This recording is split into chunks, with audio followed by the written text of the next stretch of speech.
Yo, what's up mga bees? Kamusta kayong lahat dyan? Welcome again sa ating channel. So, itong video na ito ay para dun sa mga taong gustong makapag-ipon at makareceive ng dividend galing sa GCash. So, pwede tayong kumita ng kahit papano. In long term, mas maganda kung gagamitin natin tong isa sa mga application na GCash nga. At meron tayong ipapakita kung paano tayo tumubo in the long run gamit ang uh, GCash save na to. So, punta tayo ngayon dito sa View All. Check nito maigi. Pagkatapos sa View All, punta ka ngayon sa GFunds. Sa GFunds, makikita natin dito yung pwede tayong mag-invest gamit nga tong GFund. At yung napili ko nga dito ay may video na ako before nito, yung Atram Peso Money Market Fund. So, kung makikita natin dito, pwede tayong invest ng mababa for as low 500 or 100 I guess. At pwedeng lumago yung pera natin sa GFund. So, meron ditong paano lumago yung pera natin sa GFund and of course yung investing online. So again, this is not a financial advice mga pisan. I'm not your financial advisor. This is for education kung paano natin magagamit yung simpleng pag i-invest gamit itong si GFund. So kung maghahanap kayo ng mga investment, simulan nyo dun sa maliliit. So itong Atram nga to is a financial holding kung saan pwede tayong makakuha ng dividend. So, pakita natin muna yung transaction natin before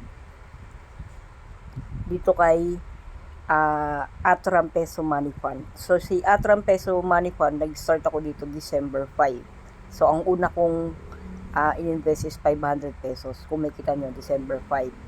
So, ang nabili ko dito na na unit dun sa 500 is 4.47.60 na price niya pa na unit na nabili ko sa 500 pesos. At kung makikita nyo dyan, ang presyo niya before is 111.70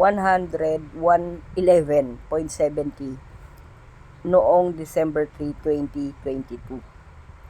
So, kung babalikan natin, ang presyo ngayon ni Atram is kumita tayo ng at least magkano dahil dun sa nabili natin. So, ang presyo ngayon ni Atram as of today, November 28, 2023, ang presyo niya is 116 na for net asset value per unit. So, meron na tayong, nakabili na ako ng 110 unit. Maliit na investment, pero in long run, mas may kita natin yung naging value niya. So, sa loob ng almost one year, tumaas siya from 110, tama ba? Balikan natin. Noong December, from 111. So, from 111, naging, na siya, 116. So, napakalaki nung percent nun na itinaas niya. And, yun nga, pwede tayong buy order minimum ng 50 pesos at minimum sell order din ng 50 pesos. At kailangan natin ma-maintain yung balance na 1 peso. At ito nga, in the past 1 year na lumipas, kumita siya ng 4.8%. So, ako almost 1 year. So, naging 4.8% yung kinita ko doon sa mga in-invest ko dito. So, from 12,000 plus, naging 12,800. And yung fund risk naman ito is conservative at yung risk appetite nito is very aggressive. So yung Atram Peso Money Market Fund nito, ito ay based sa Philippine Fixed Income Fund. So yung capital aim to preserve capital and provide higher returns compared to most bank deposit. So, may kita natin dito yung dito sila nag-i-invest include various Philippine government security and corporate bonds. So, Philippine government and security corporate bonds. Simula nung November 29, 2022. So, almost 1 year na at ang kinita nga niya is 4.8%. So, kung kukumputin ko naman yung naging tumubo ko ng 200 dun sa 12 pesos ko. And we can withdraw it anytime mga pisan. Yun nga, ang minimum sell niya is 50 at ang minimum order niya is 50 pesos. So, yun. Kung gusto nyo dito, pwede tayong mag-buy. Yan, sa buy, kung magkano yung natin, kung magkano yung laman ng pera natin direct. Tapos, yung processing fee naman niya is 3 days para makapag-place siya ng order sa buying.